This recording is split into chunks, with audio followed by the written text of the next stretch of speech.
जय हिंद दोस्तों, कैसे हैं आप सब। आज के सेशन में आप सभी का बहुत बहुत स्वागत है। तो बताइए आप सभी इस क्लास में क्या पढ़ने वाले हैं, क्योंकि आपको पिछली क्लास में जानकारी दे दी जाती है। देखते हैं कितने लोग कमेंट करते हैं। ठीक है, तो चलिए बिना देर के जानते हैं आज की क्लास का मुख्य मुद्दा।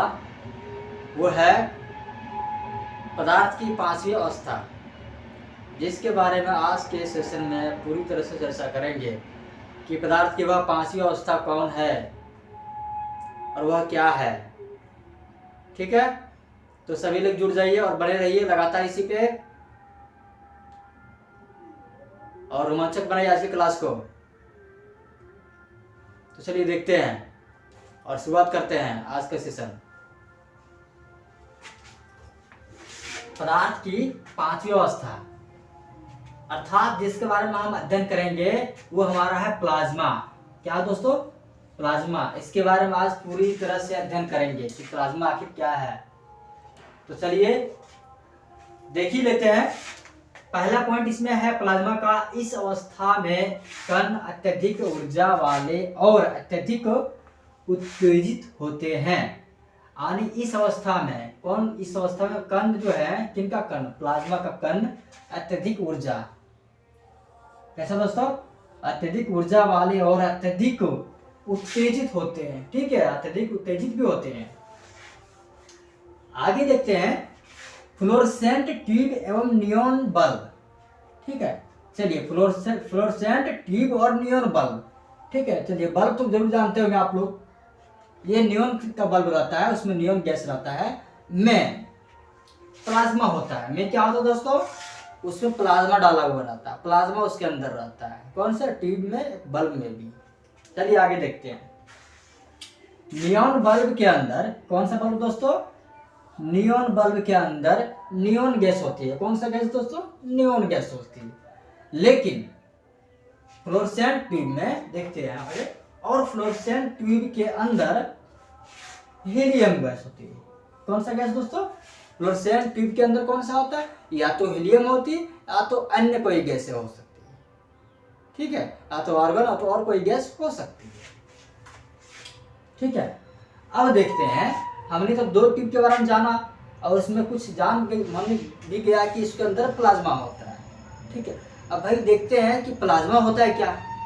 अब आगे बढ़ते तभी हमको समझ में आएगी प्लाज्मा क्या होता है।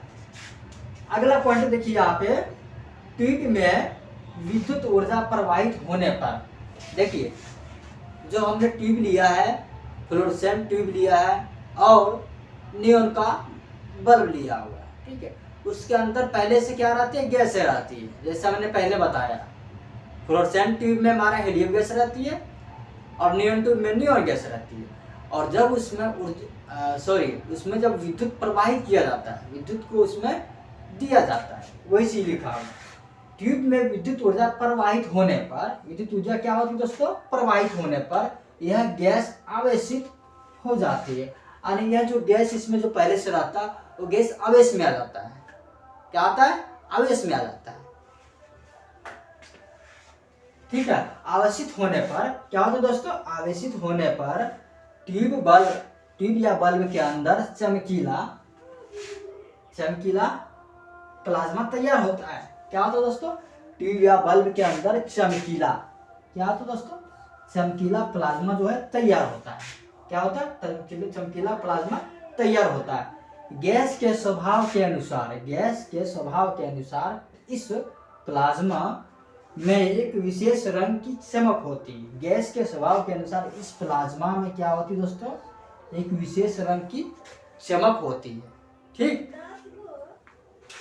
अब आगे देखते हैं। विशेष रंग की चमक होती है, ठीक है, हमने पढ़ लिया। तीसरा पॉइंट में हम जानते हैं प्लाज्मा के कारण ही सूर्य और तारों में भी चमक होती है। दोस्तों बहुत ही इंटरेस्टिंग बात है कि प्लाज्मा के कारण ही सूर्य और तारों में चमक होती है, जो आज तक हमने पढ़ा नहीं था। बड़ा आश्चर्य बात है, समझ गया आप सभी ना? ठीक है, आगे देखते हैं। प्लाज्मा के कारण सूर्य तारों में भी चमक होती है। उच्च तापमान के कारण ही तारों में प्लाज्मा बनता है। और ये होती कैसे भाई? उच्च तापमान जब होती है इसी के कारण प्लाज्मा का निर्माण होता है ना? किसके कारण? उच्च तापमान के कारण। और जिस कारण हमारी पृथ्वी, हमारे संसार उज्जवल है ना? नहीं तो सब हम अंधेरे में मर जाते और जीव की कल्पना भी नहीं कर पाते, जीवन भी असंभव होता है ना? आगे देखते हैं। तारा यहाँ पे लिखा वही नहीं पड़ा, उच्च तापमान के कारण ही तारों में प्लाज्मा बनता है। देखिए आज हमने यहाँ तक तो पढ़ लिया कि प्लाज्मा क्या है।